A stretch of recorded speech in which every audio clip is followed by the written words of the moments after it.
Nyní je po dešti. Vím, jak to tam vypadá to pole, protože poslední video, jestli jste mohli vidět, tak se je taky z tohohle pole. Ale bylo mi ho líto, nebyly předtím takové podmínky jako dneska. Je to mokrý a ještě bude asi 2krát pršet. Takže se chystám, že si to tam dozbírám, to, co je možný jako mezi tou řepkou, co tam roste. Možný vidět Doubravický lom, kam se možná podívám odpoledne, možná.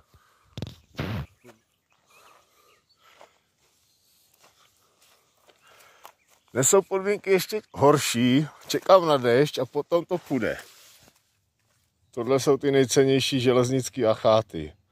V téhle červené šlupce. Druzičky. Velký štěstí, tahle je malinečka. Těch malých tady je poměrně se dají dobře najít, ale ty větší jsou fakt hodně vzácný. Obzvlášť teďka, když je tady všude řepka. Pěkný vzorek. Nádhera.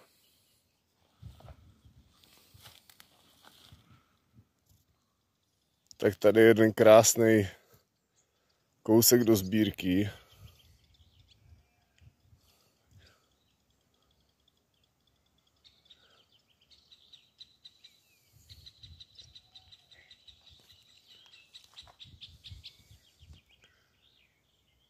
Nádhera.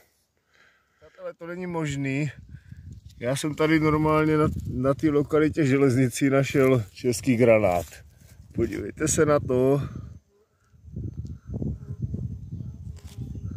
Tady kousek je Brandecká Lhota a tam je granátový potok. Zhruba asi tak 2 kilometry odsud. Ale tyjo, zajímavý, že se vyskytují ty granátky tady na železnici. To je poprvé, co jsem našel granát.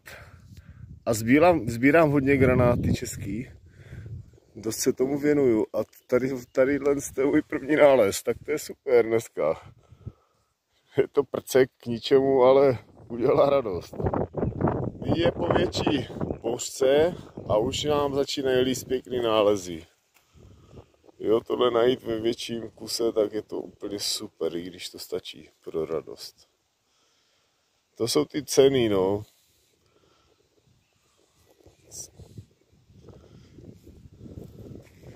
Uvidíme, třeba bude štěstí. Krásně jsou vidět teďka. Pole bylo hodně rozbahněný, přesunul jsem se o 2 kilometry dál do úžasného Kracíkova lomu v Doubravici. Nebyl jsem tady 3 roky asi, hodně se změnilo, ale hledat bude co. Je tady velké množství melafirů, různých krásných barevných achátů. To díky někomu. Tady se někomu nelíbily asi acháty, ale já si je vidím, kdybych je vybrousil, že to bude paráda, takže škoda to nechat. Ono zase to tady hodně hodně přebraný. A vím, že odsud byly spíš jenom takový sbírkový kusy, že většinou byly hodně praskalý, tak nevím. Uvidíme, co najdeme. Těším se. Je to teda tady už nebezpečný zákaz vstupu samozřejmě, ale my to známe. Tady nakonec jsou tady fakt zajímavostky, jako je to úžasný. Ale nedá se všechno vzít, já zase to beru z takového svého hlediska, jestli to budu moct vybrousit, anebo jestli je to pěkný samostatně do sbírky. Tady v té Doubravici jsou k vidění opravdu krásné kusy. Bohužel těma výbuchama, tím rozbíjením, to je tak rozpraskaný, že málo který je vhodný k řezání. Musíte spíš vzít větší kus, který je vrostlý v té mateční hornině. A rozříznout to i s tím, protože většinou ty vyloupaný se rozdrolej v ruce. Teď zrovna nevím, jak vám to ukázat, na kterým. No, jako lom je to uchvatný, no. Ta stěna naproti.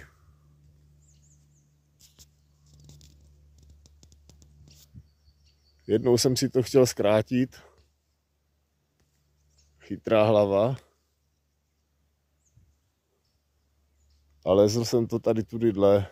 Chyběli mě zhruba u těch keřů kousíček. Asi jel jsem 15 metrů dolů. A měl jsem co dělat, abych z toho nebyl nepodpučený.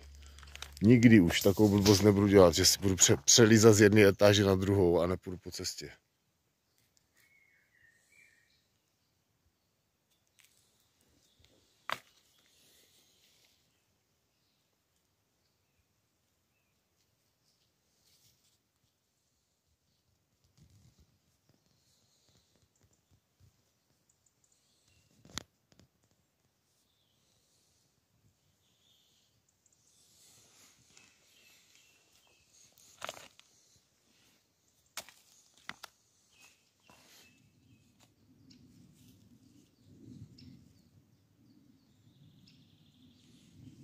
Tady to je hrozně moc hezkýho, jenomže je to takový hrbatý a drolí se to většinou v ruce, takže já teďka se zaměřuju víceméně na krystaly, na nějaký malý drůzky. Občas se tady dá najít ametist, ale ještě jsem se nedostal na to místo, kde se vyskytuje. Tak uvidíme.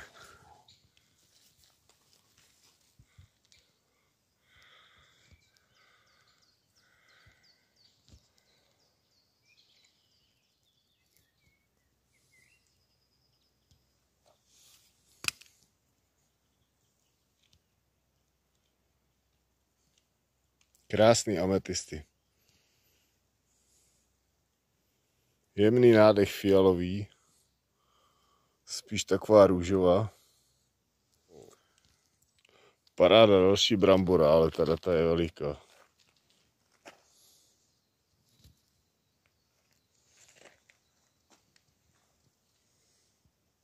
Přátelé, a na závěr krásná ametistová drůza. A já se s váma loučím z mojí výpravy. Zakončuju to tady v Kracíkově lomu, protože cestou zpět nic zajímavého nebude. A doma se podívám, co jsem vlastně našel, jelikož je to všecko zablácený, ale je to hromada. Dobré ráno, přátelé, je další den. A já jsem si tady připravil dnešní čištění toho, co jsem včera nazbíral v Doubravici a v Železnici. Moje dnešní improvizované pracoviště, návštěva včerejšího lomu v Doubravici a v Železnici mě fakt udělala radost, ale hlavně ve finále potom lom v Doubravici, který mě potěšil takovýma krásnýma ametistama. Takový druzy. Dokonce to je i s podstavečkem tady tahle stav.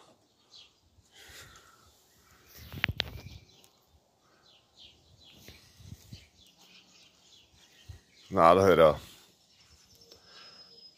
Můžeme porovnat s ostatníma barvama. Jako má reálnou barvu ten ametist.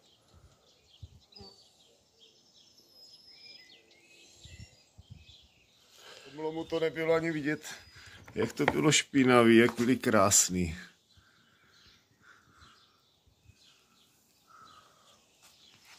A co jich tady ještě je?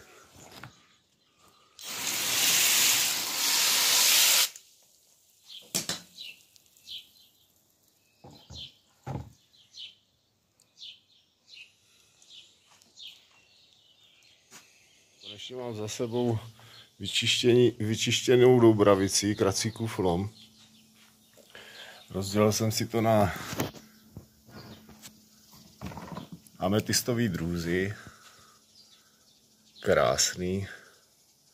Tahle teda úplně poslední byla, ta je nádherná. Když to porovnáme s barvama, nádherný vzorky. Opravdu úžasných, krásných doubravických. Ne moc velkých, ale krásně zbarvených ametistů. Dole houmka úplně. Vidíte se, to jsou krásy. Nádhera.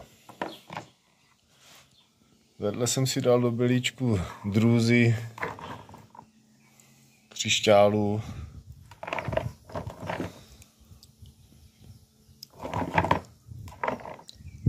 krystalické acháty.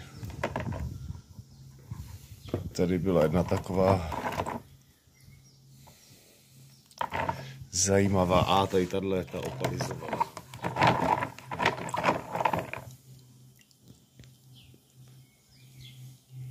Jsou tady i záhnědý. Tady v dalším kyblíčku mám acháty krystalický společně s melafirama dohromady takovou tu typickou melanč z Doubravice.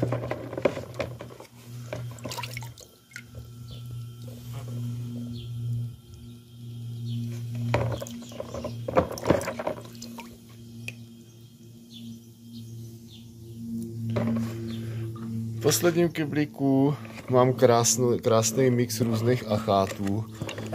Tady je takový, ten si vybrousím, je sice bílej, ale má v sobě barevný žíhání, červenou linku. Ten je nádherný, úžasný.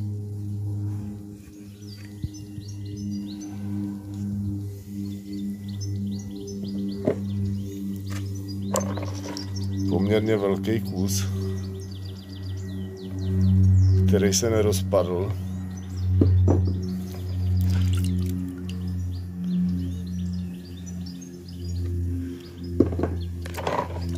Tady je porcelánový. Uštěp takovej. Poměrně pěkný. Šedomodrý, zabarvený chalcedon. Či co?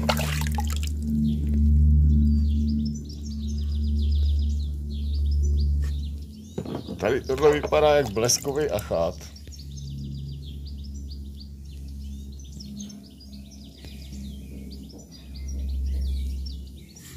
Ale nevím asi, jestli se tady vyskytují vůbec.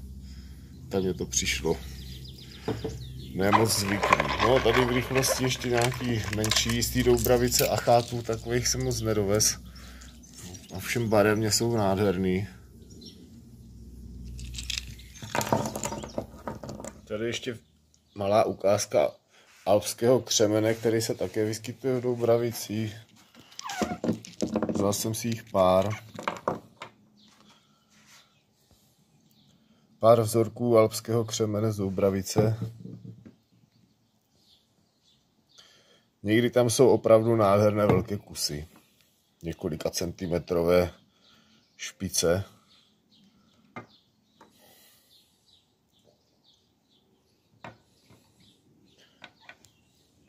Popravdě mě nejvíc zajímaly ty ametisty, což vyšlo. Z některých těch drůzdů krásný opalizace.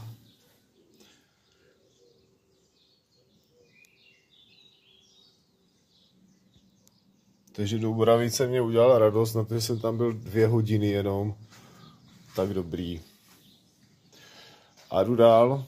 Teď se chystám na čištění železnice, kde jsem byl včera. Taková průběžná, nevytříděná ukázka pestrosti nádherných železnických achátů. V průběhu čištění se mi takhle naskytly takovýhle krásný barevňáky, různý směsky všeho možného. Tohle je mazlík. To jsou nejcennější, takovýhle, kdyby byly celý.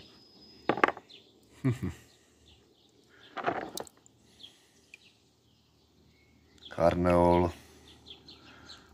Malinký vzorek, ale ukázkový. Přechod. Nádhera. Těším se, protože tady mám ještě půl kyble.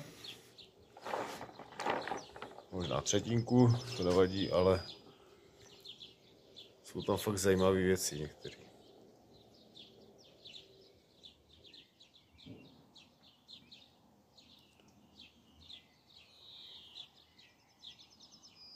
Ještě mám domitou i tu železnici.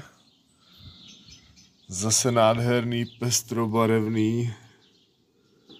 Je to mix nevytříděný.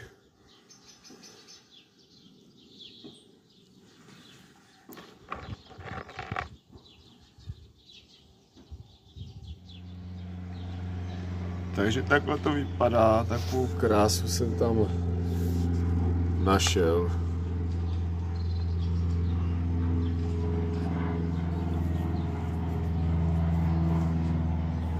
Stačí vyrazit jeden den vlakem tam zpátky za 3 kila. A něco se domů dá vždycky přivízt.